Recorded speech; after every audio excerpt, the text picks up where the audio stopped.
कह रहे हैं कश्मीर फाइल्स टैक्स फ्री करो। अरे यूट्यूब पे डाल दो, फ्री फ्री हो जाएगी। टैक्स फ्री क्यों करा रहे हो? इतना ही तुमको शौक है, विवेक अग्निहोत्री को बोलो यूट्यूब पे डाल देगा, सारी पिक्चर फ्री है, सारे जने देख लेंगे एक ही दिन के अंदर। टैक्स फ्री की क्या जरूरत है? बड़े आदर के साथ शहीदों को श्रद्धांजलि दी। भगत सिंह जी, सुखदेव, राजगुरु, उन लोगों को कल के दिन फांसी दी गई थी। उन्होंने देश को आज़ाद कराने के लिए सबसे बड़ी शहादत दी। अध्यक्ष महोदय, मुझे बेहद खुशी है कि वैसे तो हम सब लोग सभी शहीदों को नमन करते हैं, सभी स्वतंत्रता सेनानियों का आदर करते हैं, लेकिन उन सभी स्वतंत्रता सेनानियों में एक तरह से दो चमकते सितारे हैं, बाबा साहब अम्बेडकर और भगत सिंह। दिल्ली सरकार ने ये निर्णय लिया है कि बाबा साहब अम्बेडकर और भगत सिंह जी की तस्वीरें सभी दिल्ली सरकार के दफ्तरों में लगाई जाएंगी।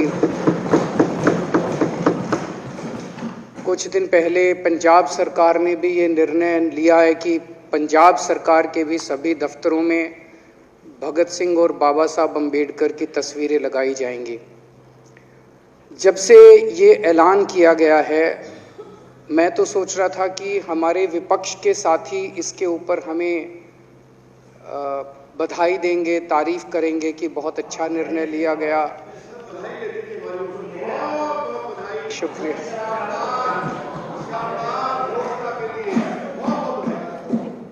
लेकिन जब से ये ऐलान किया है कि इतना, यहाँ तो कहने के लिए कह दिया, बाहर एक मिनट मेरे को पूरा, हमें इतना क्रिटिसाइज किया जा रहा है। बीजेपी वाले कह रहे हैं कि बाबा साहब अम्बेडकर और भगत सिंह की क्यों लगाई, सावरकर की क्यों नहीं लगाई, हेडगेवार की क्यों नहीं लगाई? तो मैं कह रहा हूं भाई, सावरकर की और हेडगेवार की तुम लगा लो। अब देखो, जो बोल रहे थे उसमें तो किसी ने टिप्पणी नहीं की। मैंने कहा भाई सावरकर की बोल रहे हैं, सावरकर की और हेडगेवार की तुम लगा लो, हम बाबा साहब अम्बेडकर की और भगत सिंह की लगा लेते हैं। कांग्रेस वाले चिल्ला रहे हैं इंदिरा गांधी की क्यों नहीं लगाई, राजीव गांधी की क्यों नहीं लगाई, सोनिया गांधी की क्यों नहीं लगाई? तो हम कह रहे हैं भाई इंदिरा गांधी की तुम लगा लो, हम तो बाबा साहब अम्बेडकर की और भगत सिंह की लगाएंगे। अध्यक्ष महोदय, मेरे को पता नहीं था ये लोग बाबा साहब अम्बेडकर और भगत सिंह से ऐसी नफरत क्यों करते हैं सारे प्रतिपक्ष के लोग। मैं आपको बताता हूं क्यों करते हैं, और खासकर बीजेपी वाले बाबा साहब अम्बेडकर से इतनी नफरत क्यों करते हैं, मैं बताता हूं आपको। बाबा साहब अम्बेडकर ने संविधान बनाया, मैं बता देता हूं आपको, आप भी सेटिस्फाई हो जाओगे।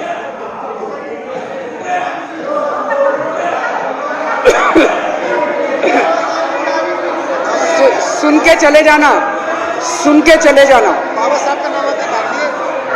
बाबा साहब का नाम सुनते ही वॉकआउट कर गए। बाबा साहब का नाम भी नहीं सुनना चाहते। बाबा साहब अम्बेडकर का नाम सुनते ही सुन तो लो।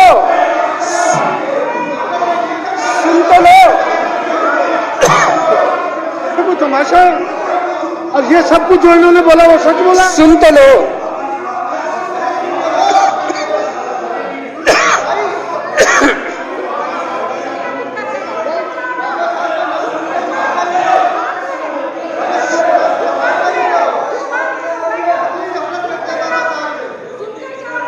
बाबा साहब अम्बेडकर ने, सदस्यों से प्रार्थना कर रहा हूं, अध्यक्ष महोदय, बाबा साहब अम्बेडकर ने, मुख्यमंत्री जी बोल रहे हैं, डिस्टर्ब ना करें प्लीज। नहीं, ये कोई तरीका। सत्य कौन बोल रहा था? सत्य क्या बिजुली जी ने बोला? सब आप बैठ जाइए। अब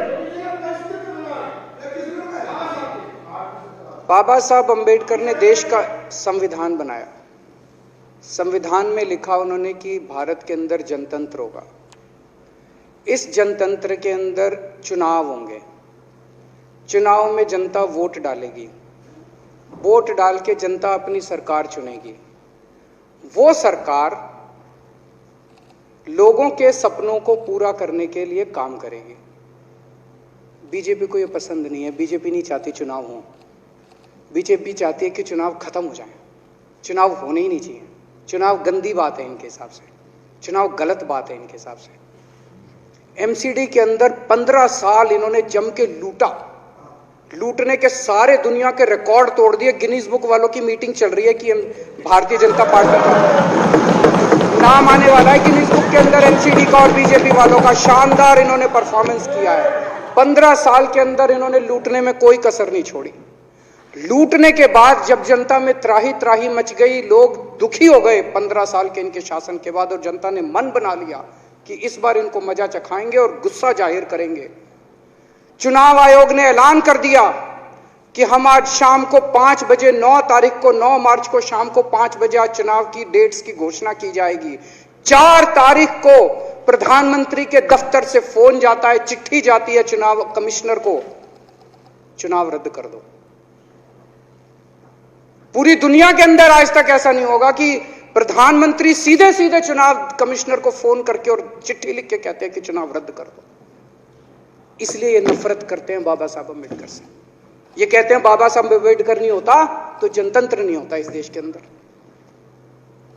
कल एक बीजेपी का बड़ा नेता मिला, बोला जी मैंने तो अपने बीजेपी के बड़े नेताओं को बोल दिया ये चुनाव उनाव का चक्कर छोड़ो, एमसीडी में भी एनडीएमसी जैसा कर दो। मैंने कहा इसका क्या मतलब? वो बोले जैसे एनडीएमसी में चुनाव ही नहीं होते, एनडीएमसी में केंद्र सरकार नॉमिनेट कर देती है, बोले जी एमसीडी में भी यही हो जाना चाहिए। अध्यक्ष महोदय, इनका बस चले ना इस देश के अंदर सारे राज्यों में और देश में चुनाव कराना बंद कर दें। इसलिए ये नफरत करते हैं, इसलिए बाबा साहब अंबेडकर से नफरत करते हैं ये लोग। बाबा साहब अंबेडकर चुनाव की प्रक्रिया रख के गए थे, इनका बस चले तो ये चुनाव कराना बंद कर दे। कह रहे हैं हम तीनों एमसीडी को यूनिफाई करना चाहते हैं। अरे 7 साल थे तुम्हारे पास, सो रहे थे क्या 7 साल से? कहां थे तुम लोग 7 साल से? क्यों नहीं तुम लोगों ने क्यों नहीं तुम लोग यूनिफाई करने के लिए पैसे चाहिए? क्यों नहीं तुम लोगों ने यूनिफाई किया 7 साल से? चुनाव के 1 घंटे पहले तुम लोग चिट्ठी लिख रहे हो, अब सो के जागे हो कि अब यूनिफाई करोगे। तो यूनिफाई नहीं करना, चुनाव टालने हैं, क्योंकि हार रहे हैं। मेरी हाथ जोड़ के विनती है, हार जीत लगी रहती है। कभी ये पार्टी हारती है, कभी वो पार्टी हारती है, कभी आज बीजेपी हारती है, कभी आम आदमी पार्टी भी हारती है, कभी कांग्रेस हारती है। देश बड़ा है, देश की सोचो। आज आम आदमी पार्टी है, कल आम आदमी पार्टी हो सकता है ना हो। आज बीजेपी है, कल बीजेपी हो ना हो। आज केजरीवाल है, कल केजरीवाल नहीं होगा। आज मोदी जी हैं, कल मोदी जी नहीं होंगे। कोई बड़ा नहीं है, देश बड़ा है, मुल्क बड़ा है, कौम बड़ी है, समाज बड़ा है। देश को नहीं झुकने देना, देश को नहीं टूटने देना, देश को नहीं किसी भी हालत में देश पे आंच नहीं आनी चाहिए। ये लोग देश के साथ खिलवाड़ कर रहे हैं, ये लोग संविधान के साथ खिलवाड़ कह रहे हैं। हम यूनिफाई करना चाहते हैं। इन्होंने एक चिट्ठी लिख दी चुनाव आयोग को कि हम तीनों एमसीडी को यूनिफाई कर रहे हैं, इसलिए चुनाव टाल दो। चुनाव आयोग ने चुनाव टाल दिया। कल को दिसंबर में गुजरात के चुनाव हो रहे हैं। अब जनता कह रही है ये गुजरात हारेंगे। अब अगर ये गुजरात हारेंगे तो ये 10 दिन पहले चिट्ठी लिख देंगे चुनाव आयोग को कि भाई हम गुजरात को और महाराष्ट्र को एक कर रहे हैं, इसलिए गुजरात के चुनाव टाल दो। गुजरात के चुनाव टल जाएंगे। अगली बार ये लोकसभा हारेंगे, चिट्ठी लिख देंगे जी ये पार्लियामेंट्री फॉर्म ऑफ सिस्टम बड़ा खराब है, हम प्रेसिडेंशियल फॉर्म ऑफ सिस्टम ला रहे हैं, संविधान बदल रहे हैं, चुनाव टाल दो। चुनाव टल जाएंगे। ये क्या मजाक बना रखा है इन्होंने, नौटंकी कर रखी है इन्होंने।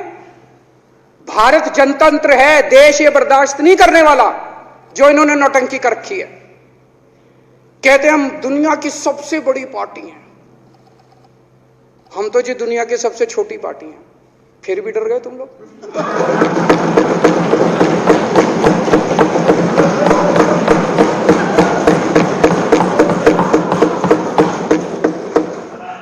दुनिया की सबसे बड़ी पार्टी दुनिया की सबसे छोटी पार्टी से डर के भाग गई।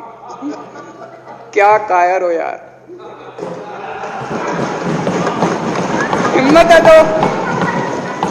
हिम्मत है तो चुनाव लड़के दिखाओ बीजेपी वालों, मान जाएंगे तुम। हिम्मत है तो चुनाव लड़के दिखाओ। कहते हो 56 इंच का सीना है, नहीं तो मान लो 56 इंच का सीना नहीं है, झूठ।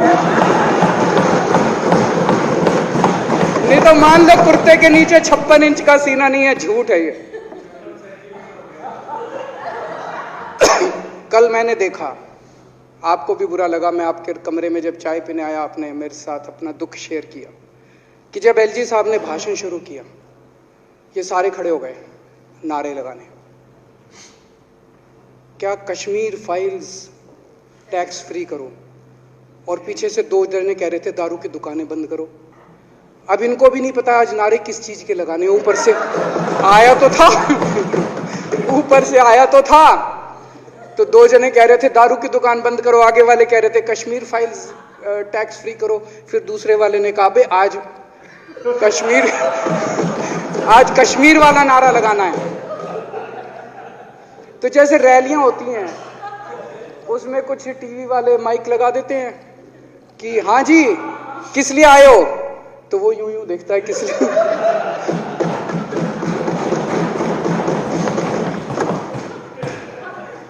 क्या हाल बना दिया इनका। इसलिए थोड़ी राजनीति में आए थे, इसलिए थोड़ी राजनीति में आए थे। एक पिक्चर आई थी बंटी और बबली, उस पिक्चर में एक सीन था, कुछ लोग एक नेता के घर के सामने जाते हैं, हमारी मांगे पूरी करो, हमारी मांगे पूरी करो। नेता बाहर आता है, कहता है क्या मांगे हैं, तो सारे एक दूसरे की तरफ, उनको पता ही नहीं क्या मांगे। आज सारे देश की सारी भारतीय जनता पार्टी एक पिक्चर के पोस्टर लगा रही है गली गली में जाके। पूरी सारी भारतीय जनता पार्टी देश में एक पिक्चर के पोस्टर लगा रही है। इसलिए राजनीति करने आए थे, पिक्चरों के पोस्टर। अपने बच्चों को क्या जवाब दोगे? घर जाके बच्चे पूछेंगे पापा क्या काम करते हो? पिक्चरों के पोस्टर लगाता हूं।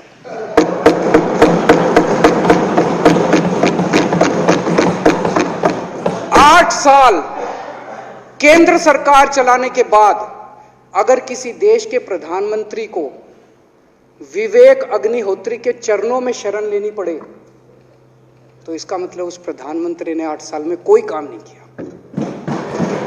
8 साल खराब कर दिए। बताओ, विवेक अग्निहोत्री के चरणों में उनको शरण लेनी पड़ रही है, बचा लो बचा लो बचा लो। अगर किसी प्रधानमंत्री को कह रहे हैं कश्मीर फाइल्स टैक्स फ्री करो, अरे यूट्यूब पे डाल दो, फ्री हो जाएगी। टैक्स फ्री क्यों करा रहे हो? इतना ही तुमको शौक है, विवेक अग्निहोत्री को बोलो यूट्यूब पे डाल देगा, सारी पिक्चर फ्री है, सारे जने देख लेंगे एक ही दिन के अंदर। टैक्स फ्री की क्या जरूरत है? यूट्यूब पे क्यों नहीं डाल?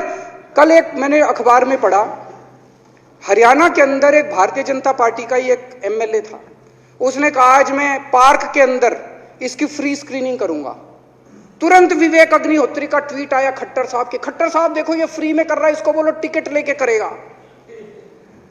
भाई साहब, कश्मीरी पंडितों के नाम पे कुछ लोग करोड़ों रुपए कमा रहे हैं, और तुम लोगों को पोस्टर लगाने का काम दे दिया। आंखें खोलो, क्या कर रहे हो तुम लोग? वो करोड़ों कमा गया, कश्मीरी पंडितों के नाम पे करोड़ों कमा गया, और तुम लोग पोस्टर लगाते रह गए। क्या हाल बना दिया तुम लोगों का यार। आंखें खोलो तुम लोग।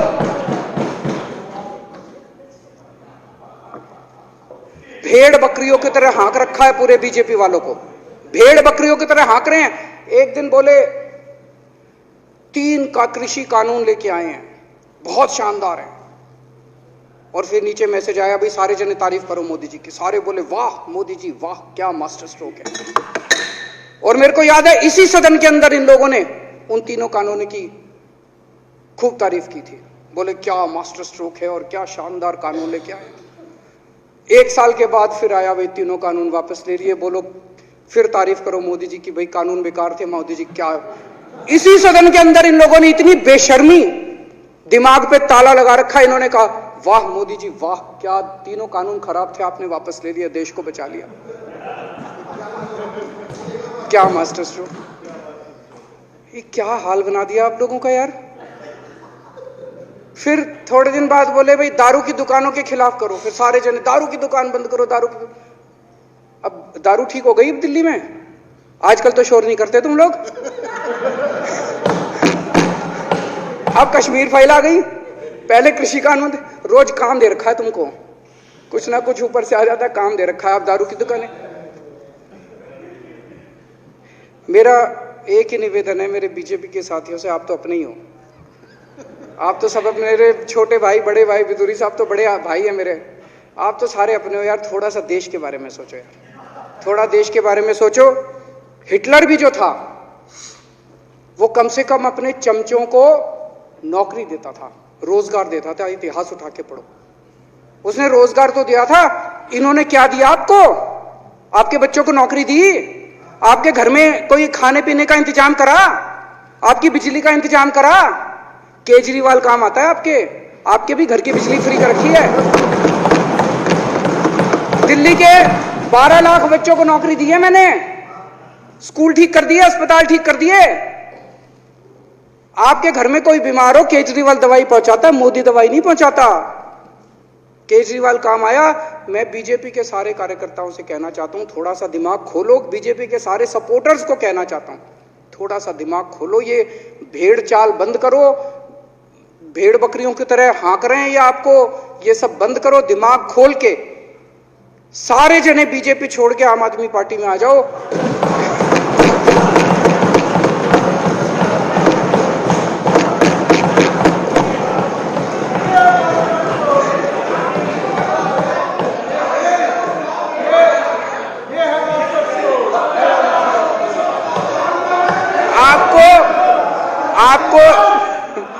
आपको इज्जत मिलेगी, सम्मान मिलेगा। आपसे कतई झूठे नारे नहीं लगवाएंगे। राष्ट्र निर्माण में आपको साथ लेंगे, हम राष्ट्र निर्माण करेंगे आपके साथ मिलकर। ये पोस्टर भी नहीं लगवाएंगे झूठी फिल्मों के।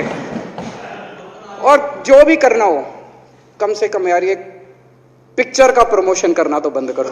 ये गंदे लगते हो तुम लोग, अच्छी शोभा नहीं देता आप लोगों को। यार आप अच्छे आदमी हो, कुछ करने आए थे राजनीति में, कहां पिक्चर के पोस्टर और प्रमोशन करने में लगा दिया। कल एलजी साहब की स्पीच पूरे देश ने सुनी। एलजी साहब को एक तरह से केंद्र सरकार का नुमाइंदा माना जाता है। एलजी साहब ने भी हमारी सरकार की कितनी तारीफ करी। 50% जीडीपी 5 साल के अंदर बढ़ गया। भारत में आज तक कभी किसी राज्य का नहीं बढ़ा। इतने शानदार काम दिल्ली सरकार ने किए हैं कि केंद्र सरकार द्वारा नियुक्त एलजी साहब ने भी दूसरी सरकार की, आम आदमी पार्टी की सरकार की भूरी भूरी शब्दों में तारीफ की। मैं एलजी साहब का बहुत बहुत शुक्रिया अदा करना चाहता हूं और इस धन्यवाद प्रस्ताव का समर्थन करता हूं।